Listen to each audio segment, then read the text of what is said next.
Captain Eric Russell stood at the viewing window of the Pathfinder, watching the stars. It was the year 2157, and humanity had finally reached beyond their solar system. The journey to Alpha Centauri had taken 5 years. Even with the new fusion engines, Earth seemed very far away now.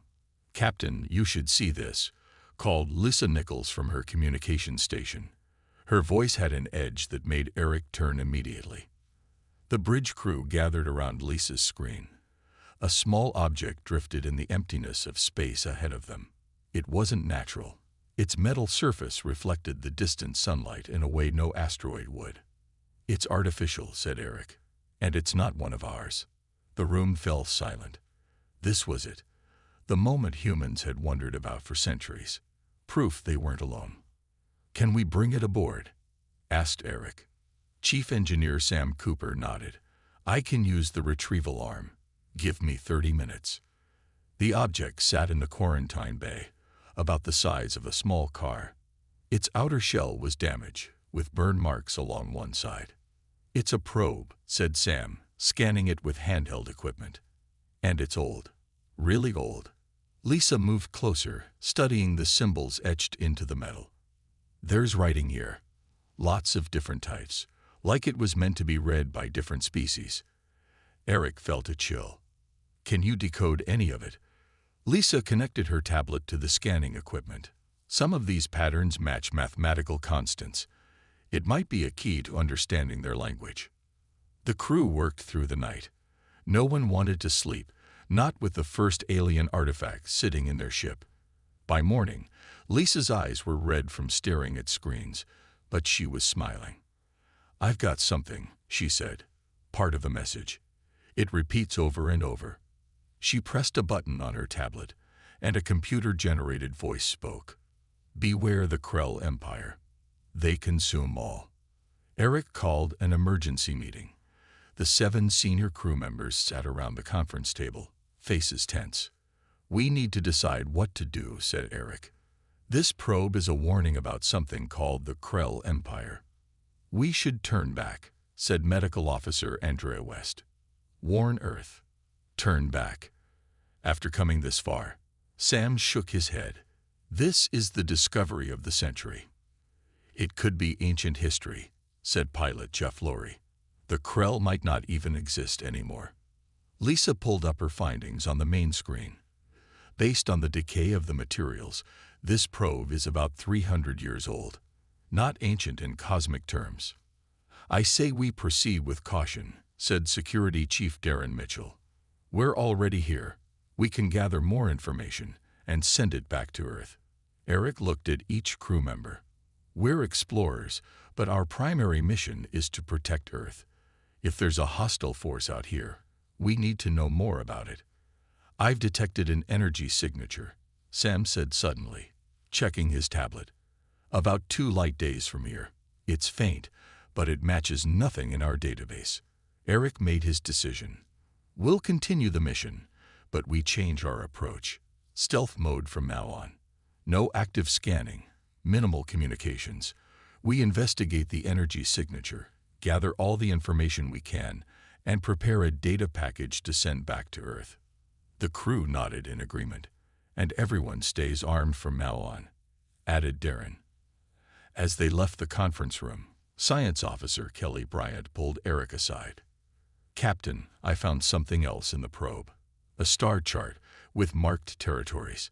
If I'm reading it correctly, our solar system is just at the edge of what they mark as Krell space." Eric felt his stomach tighten. How large is their territory? Hundreds of star systems, maybe thousands. Later that night, Eric recorded a message for Earth. He chose his words carefully, trying to avoid causing panic while conveying the seriousness of their discovery. "We are not alone," he concluded, "and we may not be safe. Prepare accordingly."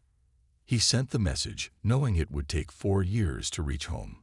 By then, the Pathfinder would either have found more answers or found the Krell. Either way, humanity's place in the universe had changed forever. 3 weeks after finding the probe, the Pathfinder drifted silently through an asteroid field. The crew had been on high alert, with minimal power usage to avoid detection. Their caution paid off when sensors detected a small ship moving through the same field. "It's definitely not human," said Jeff, watching the vessel's strange movements. "The design is unlike anything in our records." Eric studied the ship on the main screen. It was sleek and pale blue, with curved sections that seemed to flow together. "Should we hail them?" asked Lisa. "Not yet," Eric replied. "Let's observe a bit longer." But the decision was made for them when the alien ship suddenly changed course and approached. "They've spotted us," said Darren, hand moving to his weapon. A message appeared on their communication screen, strange symbols that shifted and changed. Lisa worked quickly. "They're using a mathematical base similar to the probe. I think I can establish basic communication." After several tense minutes, a face appeared on the screen. It looked almost human, but with pale violet skin and large, slanted eyes. "I am Talon of the Valen," the alien said in halting English. "You are humans. From Earth." Ambassador Olivia Grant stepped forward. As the mission's diplomatic officer, she had prepared for this moment her entire career. "Yes, we are from Earth. I am Ambassador Olivia Grant of the United Earth Alliance. We come in peace." The alien's eyes widened. "Humans should not be here. This is forbidden space for your kind." The crew exchanged confused looks. "We were unaware of any restrictions," said Olivia carefully. "We are explorers. The Galactic Council established quarantine around human space 50 Earth years ago," Talon explained. "For your protection. And ours." "Our protection from what?" asked Eric. "From the Krell. And to protect others from you." A silence fell over the bridge. "You know of the Krell?" Lisa asked. "All spacefaring races know of the Krell Empire. They have conquered 27 systems in the last century alone." "And why would others need protection from humans?" Olivia asked, trying to keep her voice neutral. Talon's expression changed to something like fear. "The Council observed your planet for decades. Your wars. Your rapid advancement. Most species take thousands of years to go from primitive flight to space travel. You did it in less than 1 century." Sam couldn't help but smile with pride. But Talon continued. "You are unpredictable, aggressive, adaptable in ways that frightened many council members. Some suggested removing the human threat entirely." Darren tensed, but Olivia gestured for calm. "Instead, they chose quarantine," Talon said. "The hope was that the Krell would overlook your small system at the edge of their expansion." "How close are the Krell to Earth?" Eric asked. "Too close. They have established bases in nearby systems. Their scouts have likely already observed your colonies on Mars and Europa." Kelly moved closer to the screen. "Can you tell us more about the Council, where we might find them?" Talon hesitated. "I should not be speaking with you at all. It is forbidden. Yet here we are," said Olivia gently. "Perhaps things have changed. Perhaps humans could be allies against the Krell." Talon seemed to consider this. "The nearest Council outpost is in the Rigel system. I will transmit coordinates, but I warn you, you will not be welcomed." After sending the data, Talon's expression became urgent. "I must leave now. If the Krell detect communication with humans, they will destroy my vessel." "Wait," called Eric. "What can you tell us about Krell weaknesses? How do we defend ourselves?" "They have no weakness humans can exploit," Talon said grimly. "They are ancient, powerful. They have consumed countless civilizations." The alien paused, then added, "But they have never encountered humans before. Perhaps that is significant." With that cryptic statement, the transmission ended, and the Valen ship quickly moved away. Eric turned to his crew. "Set course for the Rigel system. Maximum speed." "What about the warning?" asked Andrea. "The Council might not be friendly." "We don't have a choice," Eric replied. "Earth needs to know what we're facing. And if the Council won't help us, maybe they can at least tell us more about our enemy." As the Pathfinder prepared to jump to light speed, Olivia wondered why an advanced alien civilization would fear humans almost as much as they feared the Krell. Soon, they would find out. The Pathfinder arrived at the Rigel system after 3 weeks of travel. The Council outpost orbited the fourth planet, a massive space station that glowed with blue-green light. "They detected us," said Lisa. "We're receiving a transmission in multiple languages." A stern voice filled the bridge. "Human vessel, you have entered restricted space. Turn back immediately." Eric nodded to Olivia, who stepped forward. "This is Ambassador Olivia Grant of Earth. We seek a meeting with the Galactic Council regarding the Krell threat to our world." There was a long pause before the reply came. "Remain in position. Do not approach further." After an hour of waiting, they received docking instructions. Eric selected the small team: himself, Olivia, Kelly, and Kevin Wright, their computer specialist. "Remember," Eric told them, "we're here for information. Be respectful, but firm. Earth's survival might depend on what we learn today." They docked at the station and were met by tall, insect-like aliens with 4 arms and compound eyes. "I am Sith," said one of them. "Chief of Security. You will surrender all weapons." Darren had insisted they bring sidearms, but Eric handed his over without argument. The others followed his lead. Sith led them through curved hallways where aliens of various species stopped to stare at the humans. Some looked almost afraid. The council chamber was a large room with a circular table. 7 different aliens sat waiting, each more strange than the last. One was a floating cloud of gas contained in a transparent suit. Another resembled a large cat with 6 legs. An elderly alien with gray skin and deep-set eyes stood. "I am Zorak, Elder of the Council. Your presence here violates our quarantine of human space." Olivia stepped forward. "We discovered your quarantine only recently. We come seeking information about the Krell, who threaten our system." A ripple of communication passed through the council members. "How did you learn of the Krell?" asked a being made of what looked like living crystal. "We found a damaged probe," said Eric, "and then met a Valen ship that confirmed the threat." "The Valen spoke to you?" Zorak seemed shocked. "This is most irregular." "Irregular or not," Olivia said firmly, "Earth faces a threat we know little about. We need information to defend our people." The cat-like alien hissed, "Give them nothing. Humans are dangerous. Their history is filled with war and destruction." "We have evolved beyond our violent past," Olivia argued. "Have you?" asked Zorak. "Your kind went from primitive aircraft to nuclear weapons in less than 50 years. From basic rockets to colonies on 2 worlds in just over a century. No other species has advanced so rapidly." Kevin spoke up for the first time. "Is that why you fear us?" "Because we learn quickly." "We fear what you might become," said Zorak. "Your adaptability is concerning." "Yet the Krell are a greater threat," Eric pointed out. "They've conquered dozens of systems. They're heading toward Earth now." Kelly displayed images from the probe they had found. This warning was left by someone trying to help others. The council members conferred in hushed tones. Finally, Zorak nodded. "We will share basic information about the Krell, their technology, their tactics, but we will not provide weapons or direct assistance." While Zorak and the others shared what they knew, Kevin moved to a console behind them. He plugged in a small device, appearing to take notes while actually copying files from the council's database. They learned that the Krell were methodical conquerors who had existed for thousands of years. They did not negotiate. They did not show mercy.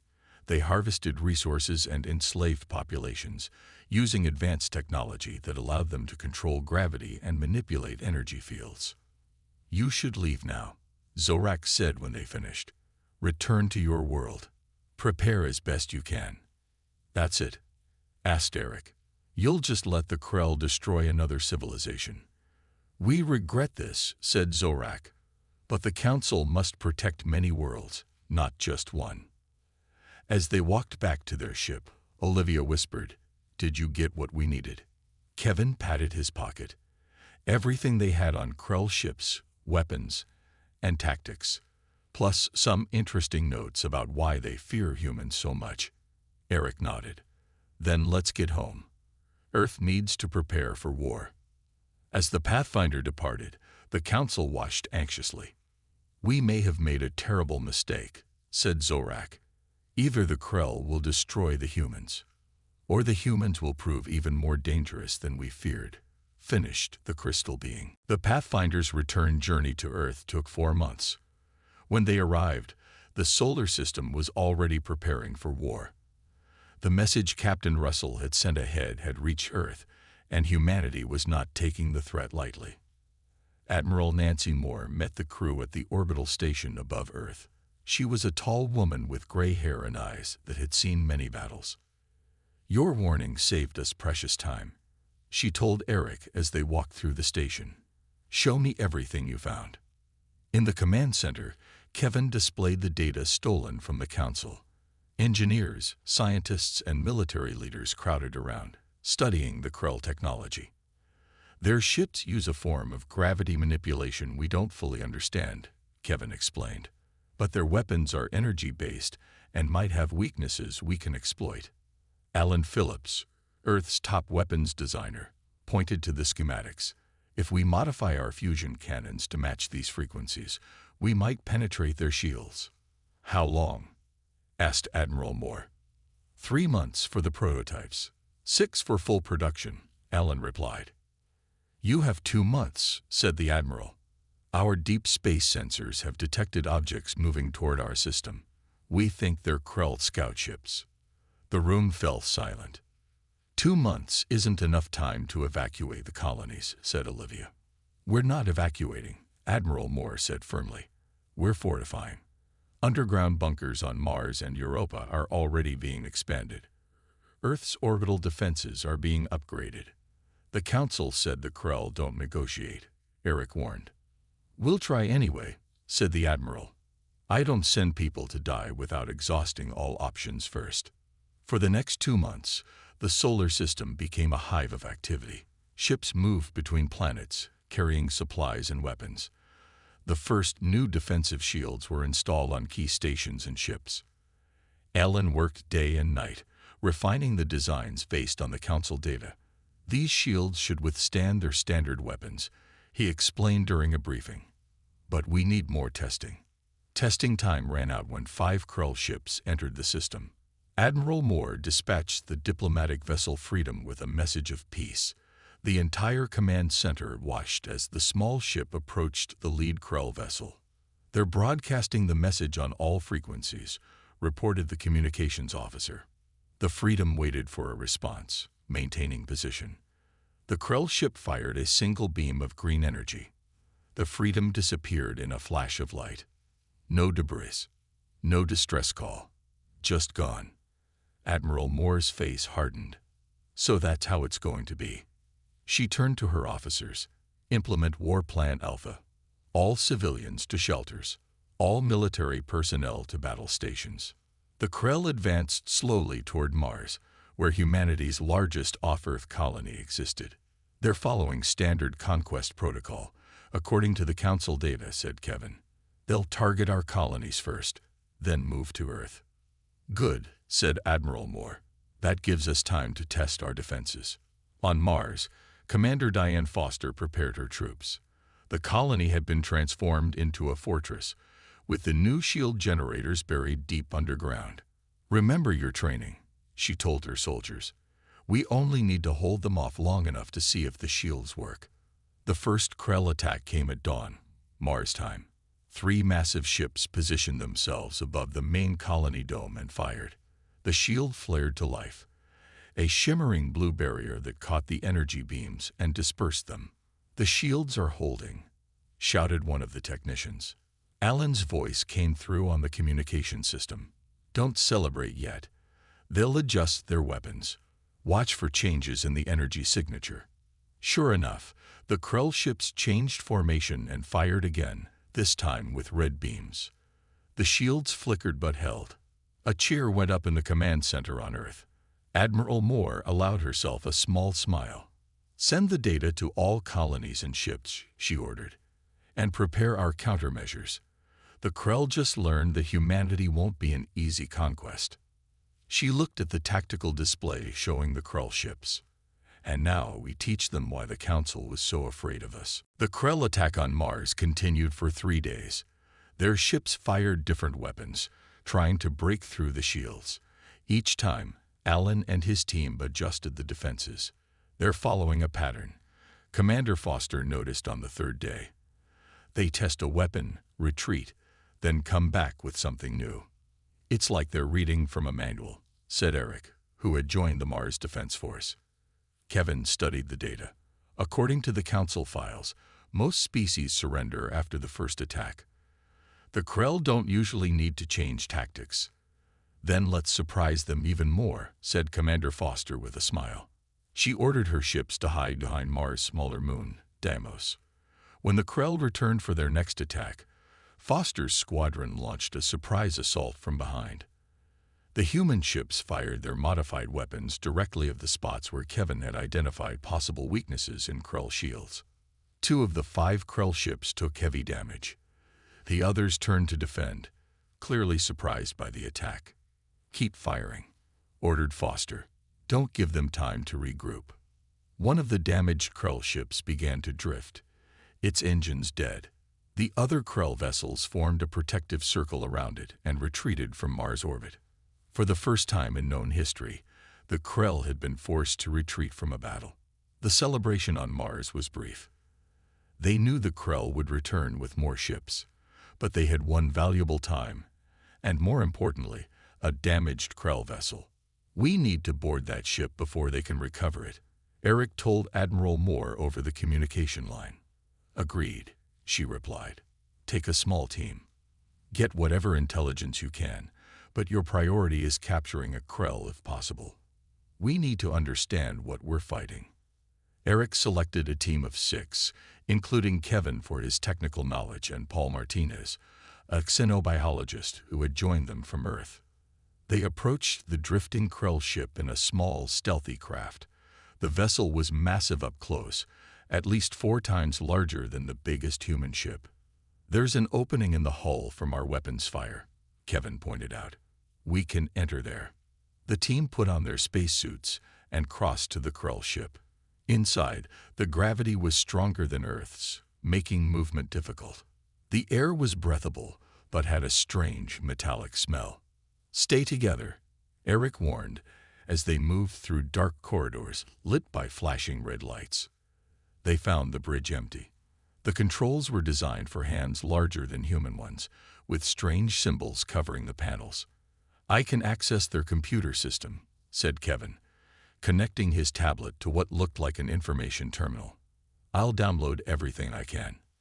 Movement detected, their security officer whispered, pointing down a side corridor. Eric and 2 others followed the signal to what appeared to be a medical bay. There, they found a Krell. The alien was tall, nearly 8 feet, with gray-green skin and 4 arms. It was injured, blue fluid leaking from a wound in its side. It looked at the humans with 3 large eyes and made a clicking sound. It's trying to reach something, said one of the security officers, pointing to a device on a nearby table. Eric grabbed the device first. A weapon.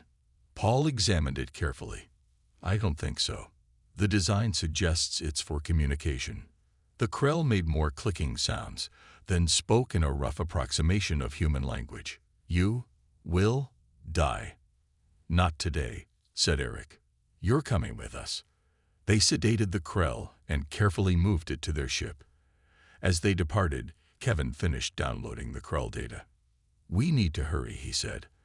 I found their transmission logs. They've called for reinforcements. A much larger fleet is coming. Back on Mars, Paul began studying the captive Krell while Kevin analyzed the downloaded information. After several hours, Paul rushed into the command center, eyes wide with excitement. I found something, he said. Something the Council data didn't mention. The Krell have a significant biological weakness. Admiral Moore leaned forward.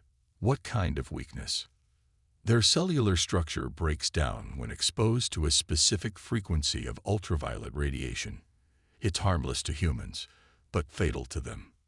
For the first time since the invasion began, Admiral Moore allowed herself a genuine smile. Then we have our weapon. Now we need a delivery system. 2 weeks after capturing the Krell, Earth forces were ready to launch their counteroffensive.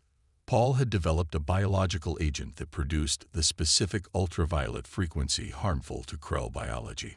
It works like a virus, Paul explained to Admiral Moore and the military leadership. But it's completely harmless to humans and other Earth life forms. Once released in a Krell ship, it will spread through their air systems. How quickly does it work? Asked Admiral Moore. The effects begin within minutes. Complete incapacitation within an hour. Alan had designed special delivery devices, small drones that could attach to Krell ships, cut through the hull, and release the agent inside. We've tested them on the captured ship, Alan said. They work perfectly. Admiral Moore studied the tactical display.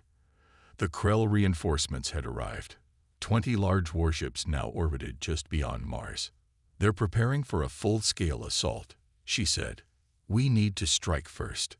Captain Russell, now commanding the newly outfitted battle cruiser Defiant, would lead the attack. The plan is simple but risky, Eric told his crew. We approach under the cover of our improved shields. The drones will attach to as many Krell ships as possible before they realize what's happening. What if they figure it out too quickly? Asked Lisa, who had joined his crew as communications officer. Then we fight the old-fashioned way, Eric replied. But we need to infect their command ship at all costs. According to our prisoner, the Krell follow orders from the top down. If we take out their leadership, the others will be disorganized. The human fleet, 12 ships in total, moved into position. They were outnumbered and outgunned, but they had surprise on their side. Launch the drones, Eric ordered as they came within range. Hundreds of small drones shot toward the Krell fleet. At first, the Krell ignored them, focusing their weapons on the human ships. The shields held, just barely. Drones attaching now, reported Kevin from his station. 30% success rate, 40%. The Krell began to notice the drones and tried to destroy them. But many had already attached to their hulls. 60% attached. Command ship targeted. The Krell fleet suddenly surged forward, realizing too late what was happening. Their massive weapons fired at the human ships, breaking through some shields. The Phoenix is hit, called out Lisa. They've lost power. Move to protect them, ordered Eric. All ships concentrate fire on any Krell vessel without an attached drone. The battle was chaotic. 2 human ships were destroyed, but the drones had attached to 15 Krell vessels, including the command ship. Drones are releasing the agent, Kevin confirmed. Now we wait. At first, nothing seemed to happen. The Krell continued their attack, pressing their advantage of numbers. Then, one by one, their attacks became erratic. The energy beams fired in wrong directions. Some ships began to drift. It's working. Eric couldn't hide the excitement in his voice. The Krell are losing control of their ships. Within 30 minutes, most of the Krell fleet was effectively neutralized. Their weapons fell silent, and their coordinated attack pattern collapsed. Admiral Moore's voice came through the communication system. All ships, this is Admiral Moore. Target any remaining active Krell vessels. Show no mercy. They gave us none. The human fleet moved in, finishing off the few Krell ships still fighting. When it was over, the Krell command ship drifted powerless, surrounded by human vessels. We're receiving a transmission from the command ship, said Lisa in surprise. It's in our language. A harsh voice filled the bridge. Humans, you use dishonorable tactics. This is not proper warfare. Eric laughed without humor. Proper warfare? You destroyed our diplomatic vessel without warning. You've conquered dozens of civilizations. You don't get to lecture us on honor. The Krell Empire will send more ships. You cannot win. Then we'll be ready for them too, Eric replied. And now we know how to hurt you. He cut the transmission and contacted Admiral Moore. The Krell commander is still alive. Orders. Capture if possible, she replied. But more importantly, I want their navigation data. We need to know where their homeworld is. Eric nodded grimly. You're thinking what I'm thinking. Yes, said the Admiral. It's time to take the fight to them. 3 months after defeating the Krell fleet, Earth had transformed its defensive force into an attack fleet. 20 new warships had been built using technology reverse-engineered from captured Krell vessels. Each carried enough of the biological agent to neutralize an entire Krell world. Admiral Moore stood on the bridge of the flagship Justice, addressing the fleet captains via holographic display. The Krell homeworld is located in the Arcturus system, 30 light-years from Earth, she said, pointing to the star map. Our new engines, based on Krell technology, will get us there in 2 weeks. What about their home defenses? Asked Captain Russell. According to the data we captured, they keep minimal defenses at home. They never expected anyone to attack them there. Kevin, now Chief of Intelligence, added, the Krell have conquered so many worlds that they've grown overconfident. Their empire spans over 100 star systems, but they've never faced a counter-invasion. Which is exactly why this will work, said Admiral Moore. They won't expect us to be so aggressive. As the fleet prepared to depart, a message arrived from the Galactic Council. Admiral Moore played it for her senior staff. The hologram of Zorak appeared, looking anxious. Humans of Earth, we have learned of your victory against the Krell fleet.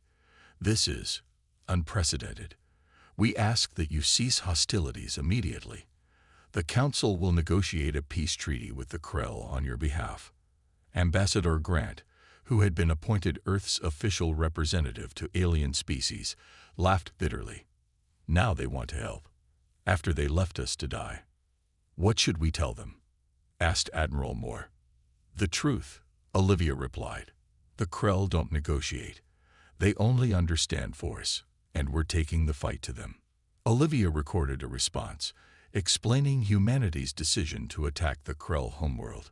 She ended with a simple message. You feared what humanity might become. Now the Krell will learn what happens when you threaten our existence. The Earth fleet departed 2 days later. The journey through space was tense but uneventful. Kevin spent the time developing a new quantum communication system that allowed instant coordination between ships, regardless of distance. The Krell use light-speed communications, he explained. This gives us a major advantage. We can coordinate our attack in real time while they'll have communication delays. When they reached the edge of the Arcturus system, scout ships confirmed what the intelligence had suggested. The Krell homeworld was defended by only a small fleet. They've sent most of their ships to conquer other worlds, said Eric, including the fleet we destroyed. Any sign they know we're coming? Asked Admiral Moore. None, replied the sensor officer. Their communication channels show normal activity. Admiral Moore nodded. Then we proceed with the plan. All ships jump to position and surround the planet. Captain Russell, your team will lead the ground assault if needed. The Earth fleet appeared around the Krell homeworld in perfect formation, catching the defenders completely by surprise. The few Krell ships scrambled to respond, but were quickly neutralized by the biological agent. From the planet's surface, a transmission came through. The Krell Supreme Commander appeared on screen, its 3 eyes wide with what humans now recognized as fear. How did you reach our world? This is impossible. Admiral Moore stood tall. Nothing is impossible for humans when our survival is threatened. You attacked our system without provocation. You destroy our diplomatic vessel when we try to communicate. Now you face the consequences. What do you want? The Krell commander asked. Unconditional surrender. Control of all your fleet commands, a complete withdrawal from all conquered worlds. The Krell commander clicked rapidly, a sign of agitation. This has never happened before. The Krell Empire does not surrender. Then today will be historic, replied Admiral Moore. You have 1 hour to decide. Surrender, or we release our biological agent across your entire world. She ended the transmission and turned to her officers. Prepare for either outcome. If they surrender, we'll need occupation forces.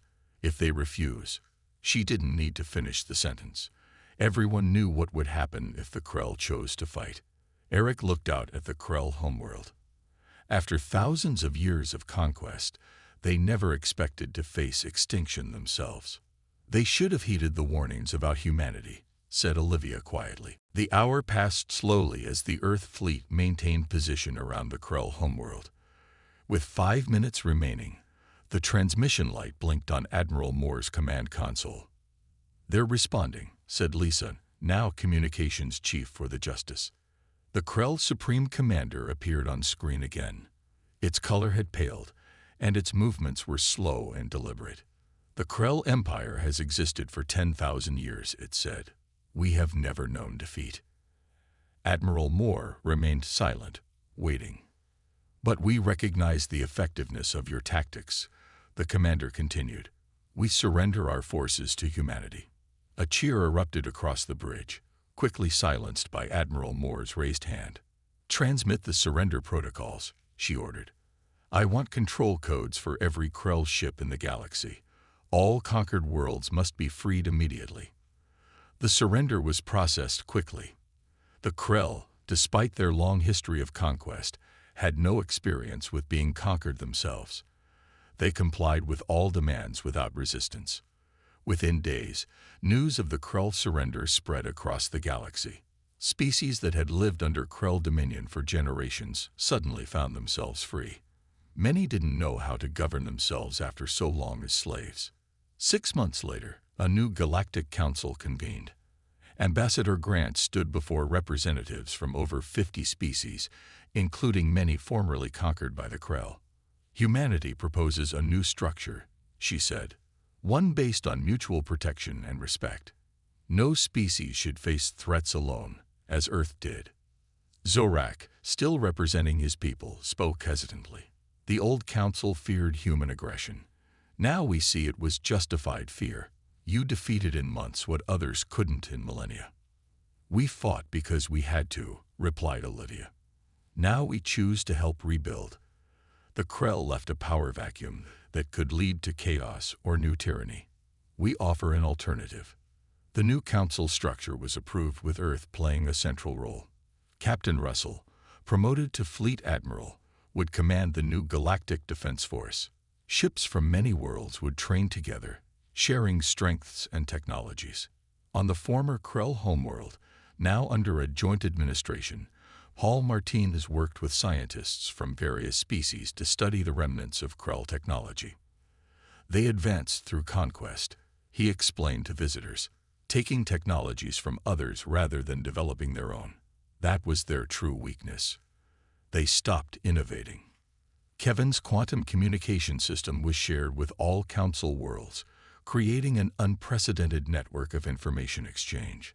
Ideas and cultures that had been isolated for centuries under Krell rule now flowed freely between stars. Admiral Moore, now head of Earth's diplomatic corps, met with Zorak privately after the new council's first session. You were wrong about humans, she said simply. Were we? Asked Zorak. You proved remarkably efficient at warfare. We're equally efficient at peace when given the chance, she replied. The difference is choice. Humans always choose our path, even when it seems impossible. 1 year after the Krell surrender, a memorial was unveiled in orbit above Earth. It listed the names of every human lost in the conflict, alongside representatives of all species who had suffered under Krell rule. Captain Eric Russell stood with his original crew from the Pathfinder, looking at the memorial's inscription. They ignored the warning about humanity. Now they no longer exist. But from destruction, we built peace. Lisa read the words aloud, then turned to Eric. Do you think the council still fears us? Probably, he said with a small smile. But now they respect us too. That's a start. As the ceremony ended, ships from dozens of worlds performed a synchronized flight pattern around the memorial. Among them was a small Valen vessel. Talon, who had first warned the Pathfinder about the Krell, piloted it himself. Later, at the reception, Talon approached Eric. "When we met, I told you the Krell had never encountered humans before. I believed that might be significant." "And was it?" asked Eric. Talon's expression showed what humans now recognized as a smile. "More than any of us could have imagined. You did not just defeat the Krell. You changed the galaxy." Eric looked around at the diverse gathering of species, all communicating, sharing, and planning a future together. "That's what humans do," he said simply. "We change things."